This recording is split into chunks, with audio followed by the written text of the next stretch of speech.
Welcome to Empowered. I'm Elizabeth Naumovski. Are women being misled about what their bodies really need after menopause? We're tracking one of the biggest nutrition mistakes women make and why eating less might actually be working against your weight loss goals. Plus, with all the buzz around hormone therapy, is it truly the key to aging well or just another overhyped solution? Today's topic is the biggest health and wellness mistakes women make after 50. We're breaking down the facts so that you can make informed choices for your own health. Today, I'm joined by our resident nutritionist, Annie Gaudreault. She's the founder of Veev Health and Wellness. Annie is a nutritionist and women's health coach. Annie, welcome back to Empowered. Thank you. Hello, Liz. Great to be back. Oh, I love talking to you because it's almost like us sitting on a patio somewhere and just having a regular conversation. So let's just begin, Annie. Many women think weight gain after 50 is inevitable. Is that true? It's probably one of the longer lasting myths out there. Absolutely. What is inevitable is that our bodies are changing. So the strategies that we have been using, maybe in our 20s or 30s, are definitely no longer working. So we need new tools, new strategies to help us lose the weight or manage our weight the way that we want. But we can definitely lose weight after menopause. So, what to you is the biggest nutrition mistake you see women making after menopause? Is mostly it's that food is an afterthought. "Oh, I'll just grab a little bit of this. I'm going to compromise because maybe the family doesn't wanna eat the protein that I want, so I'm just gonna, go to whatever is there." So instead of being strategically thought of, it's, I'm just gonna wing it, and that's costing us sometimes not being fed enough. We are literally undernourished of great nutrients, so our bodies suffer from it significantly. So, I do this, and I know it's not the good thing to do. So many women eat less because they think that it'll help them lose weight, or may skip a meal or two because their stomach's feeling off. Why can that actually backfire? Yes, and so many of us are guilty of that, right? And because we've always been taught less calories means I am going to be losing some weight. And it actually just does not work that way. Calories are only one chapter of a very large book when it comes to our health. So when you're not eating enough, the body now is hoarding. You actually raise your cortisol, the stress hormone, by not eating enough, or even worse, skipping a meal. Therefore, the body is saying, I'm going to just hold on to what I have here because we might not be fed again. So that's how it backfires on us, unfortunately. So, Andy, let me ask you this question then, because I've talked to different people, and they say you should count your calories. There's so many apps out there that can help you keep within your caloric intake, um, but that doesn't necessarily mean that it's helpful to you going forward. Yes, for a lot of women, it becomes actually unhealthy from a mental health standpoint, right? We just hyper focus on, oh my God, did I just get my, let's just say, my 1,800 calories today?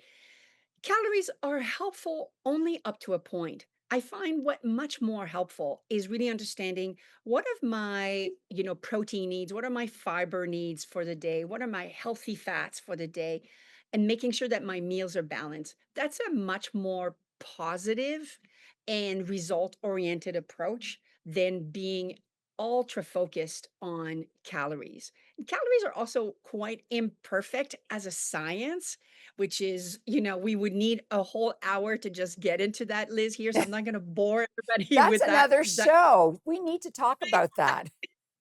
It's like chemistry, and it's a whole bunch of also very old principles that just don't really apply to what is actually happening in the body from a, using that energy standpoint. So it's a big conversation, but hyper focusing on the calories can really send women down a rabbit hole that is really not positive. And I'm glad that you talked about it. And yeah, we will come back and we will do an entire show on that sometime in the near future. But when we come back, Annie, I want to talk to you about protein. We've done a whole show on protein before, but it's still a hot topic. Don't go away. We'll be right back with more.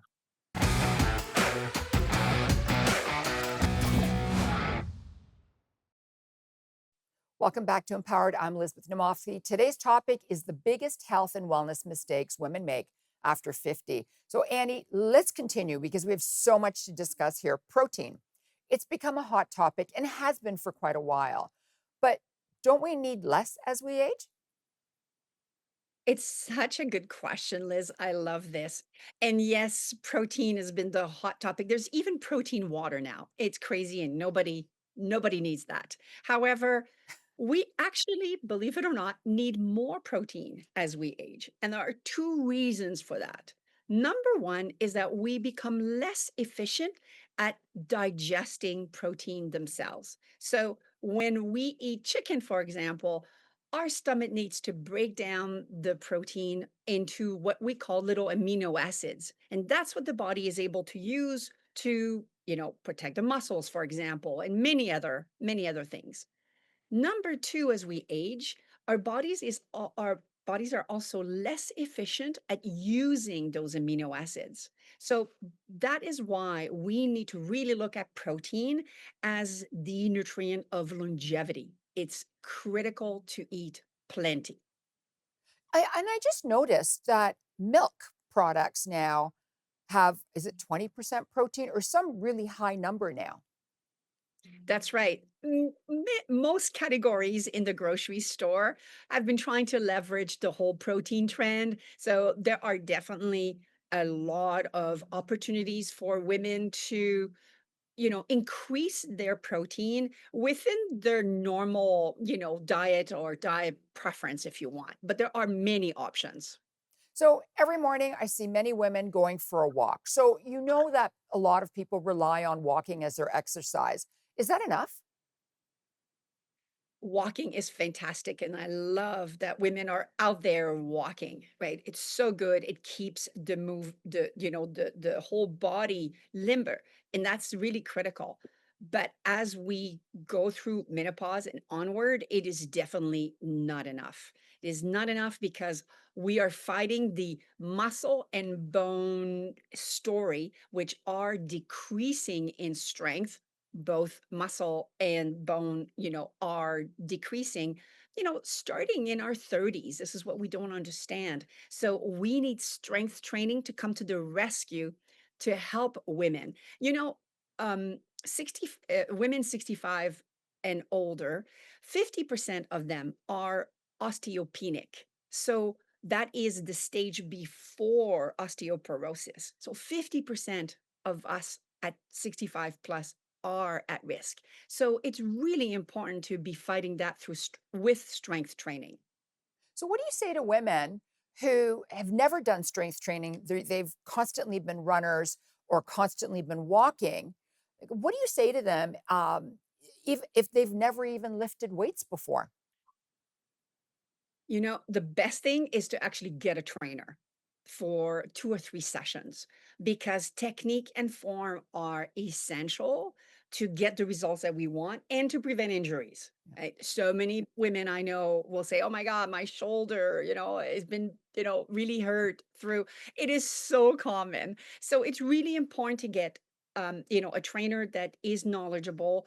There are many trainers who also have specialties with older bodies. So it's worth the investment of both money and time so that you are set up for success and just start modestly. 2 sessions of 15 minutes per week. And I know that everybody can do that. And you know what? Like, you're 100% correct. I've had the same trainer for almost 20 years now.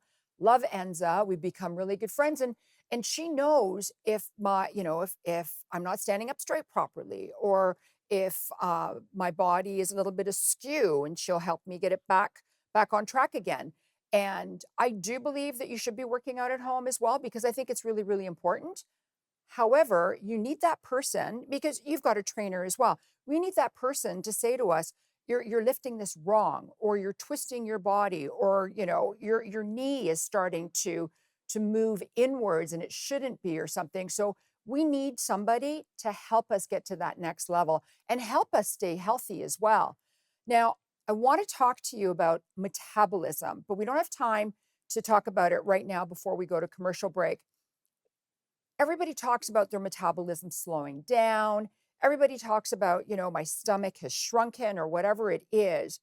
When we come back from this next commercial break, I want to talk to you about, the myth about a metabolism slowing down, whether it's truth or not. So please don't go away. We'll be right back with more.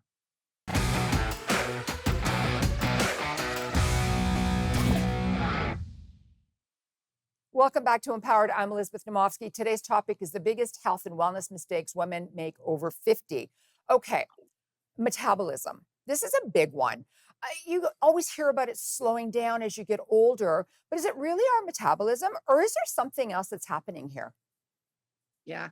This is another one of the big, big myths that are enduring out there, right? The reality is that we know now that our metabolism just barely slows down as we age. So unfortunately, we cannot blame that for for the woes of our bodies, right? So one thing though that is happening is the hormonal fluctuations that women will be experiencing do affect our ability to metabolize certain foods. For example, estrogen used to help from a caloric usage of carbohydrates, right? So there are some changes. A lot of women will also be affected with their thyroid. Not all, but some. That Mm. is a big metabolic regulator. So there are true hormonal changes happening with some of us. But what's really interesting, Liz, is the biggest influencer on metabolism, it's actually muscle. So people experiencing a lower metabolism because they're literally out of shape. Their muscles are becoming weak and even worse, are decreasing in volume. And that's really dangerous. Interesting. So you had just mentioned hormones quite a bit. Is there a lot there? There is a lot of talk right now about hormone therapy. Is the miracle solution hormone therapy for women to age well? I wish that it was the miracle solution. Now, I think that it's important to realize that menopause hormone therapy, as we call it now, is very beneficial for a lot of women. It's still the gold standard for hot flashes, night sweats. It also has other benefits, Liz, like protecting our muscles and our bones. Those are critical for us. So lots of really important, benefits for us in terms of aging well. Now, is it for everyone? No. But we know that 80% of women will have menopausal symptoms, and only 5% of women currently postmenopausal are using menopause hormone therapy. You know that in 1999, it was up to 25%. So we have seen a massive decrease due to some of the stories that were told in 2000 as a result of the studies that have now been proven wrong, but there is so much resistance to both by the medical practitioners and also by women themselves. So there are a lot of benefits. Every woman should have an educated conversation with their physician to really see what are the benefits versus the risks, because we are all experiencing menopause differently. That's Yeah. the bottom line. So, what about women that are too old to start on hormone therapy because they're in their 60s and they should have started in their 50s, or it doesn't work for them? Is there some sort of an alternative that they can fall back on? First of all, we recommend menopause hormone therapy within 10 years of having menopause.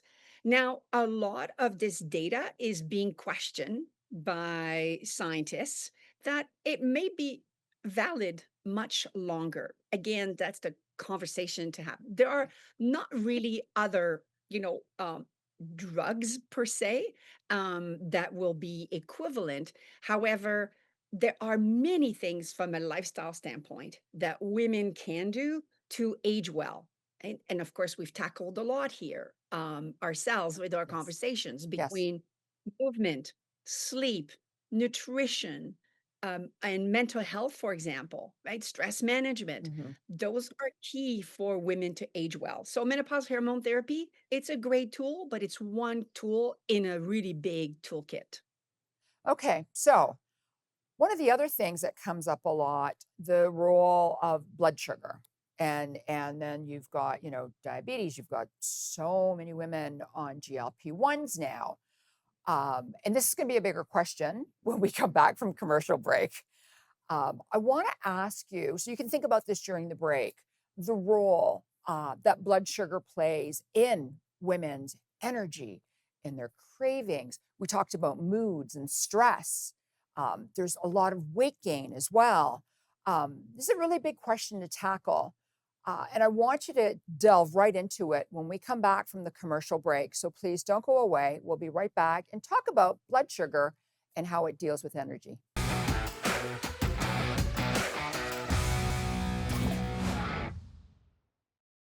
Welcome back to Empowered. I'm Elizabeth Naumovski. I'm joined by our resident nutritionist, Annie Gaudreault. She's the founder of Veev Health and Wellness. Annie's a nutritionist and women's health coach.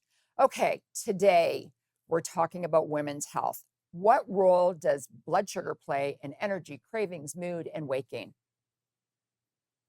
I so wish that everybody would be well versed in this subject, Liz, because blood sugar management is one of the biggest influencer of health. So you mentioned before the break, diabetes, but it goes beyond that so much. Mhm. Now, at menopause, we become less efficient at actually managing our blood sugar levels, which is why a lot of women will suddenly see their blood tests come back with higher fasting blood sugar or insulin, right? That is one of the reasons.